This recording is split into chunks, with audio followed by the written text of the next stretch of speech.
Shalom Bapak Ibu Saudara-saudari. Di bulan keluarga ini izinkan saya mengajak kita semua merenungkan mengenai keluarga dari perspektif Alkitab. Senin dan Selasa yang lalu kita sudah belajar untuk mensyukuri keluarga yang kita miliki apapun keadaan mereka dan bagaimana menghidupi iman dalam konteks keluarga. Namun sebagian kita mungkin berkata dalam hati, orang-orang di rumah saya tidak ada satupun yang bisa diajak bicara baik-baik. Bagaimana mungkin saya bisa bersyukur dan menghidupi iman saya dalam kondisi seperti itu? Hari ini saya ingin mengajak kita semua merenungkan mengenai isu ini.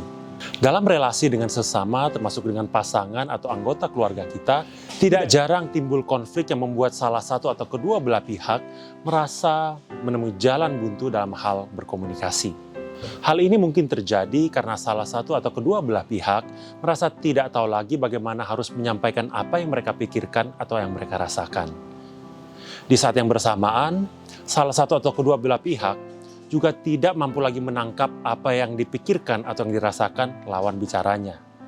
Kita perlu menyadari bahwa memang ada perbedaan yang signifikan dalam gaya komunikasi pria dan wanita, orang tua dan anak, dan juga orang-orang yang lain. Selain itu, setiap individu juga memiliki gaya komunikasi yang berbeda, tergantung latar belakang keluarga, budaya, pendidikan, dan sebagainya. Lalu apa yang dapat kita lakukan dalam konteks yang seperti demikian? Yakobus 1 ayat 19 mengatakan agar kita cepat untuk mendengar dan lambat untuk berkata-kata, juga lambat untuk marah. Dalam bahasa kerennya, kita harus belajar untuk berempati.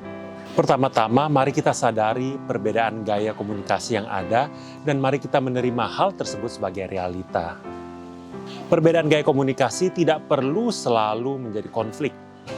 Di satu sisi memang wanita cenderung banyak bicara mengenai masalah dan perasaannya. Wanita hanya perlu didengarkan ketika ia sedang mengungkapkan isi hatinya. Ia tidak perlu diberikan solusi atau ceramah berkepanjangan. Di sisi lain, pria cenderung memberikan solusi dari sebuah permasalahan. Pria akan cenderung memberikan jalan keluar dari persoalan yang sedang dibicarakan oleh pasangannya. Dengan adanya perbedaan ini, wanita biasanya merasa tidak dipahami atau tidak didengarkan oleh pasangannya. Dan pria cenderung merasa tidak dihargai karena solusi yang dia tawarkan tidak diterima. Dengan mengakui adanya perbedaan gaya komunikasi, kita membuka diri untuk saling memahami satu sama lain. Kedua, mari kita mencoba saling menyesuaikan. Pria perlu menahan diri untuk tidak melulu memberikan solusi dari sebuah permasalahan. Wanita juga perlu mencoba untuk menyatakan apa yang sesungguhnya ia butuhkan.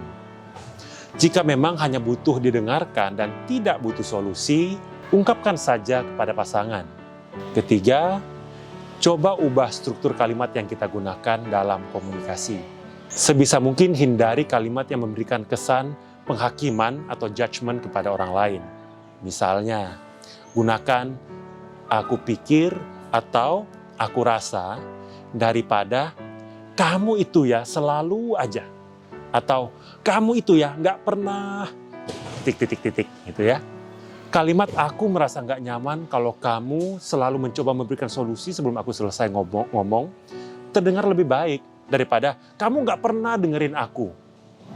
Dalam komunikasi dengan sesama kita, termasuk dengan pasangan dan anggota keluarga yang lain, mari kita cepat untuk mendengar dan lambat untuk berkata-kata, terlebih lagi lambat untuk marah.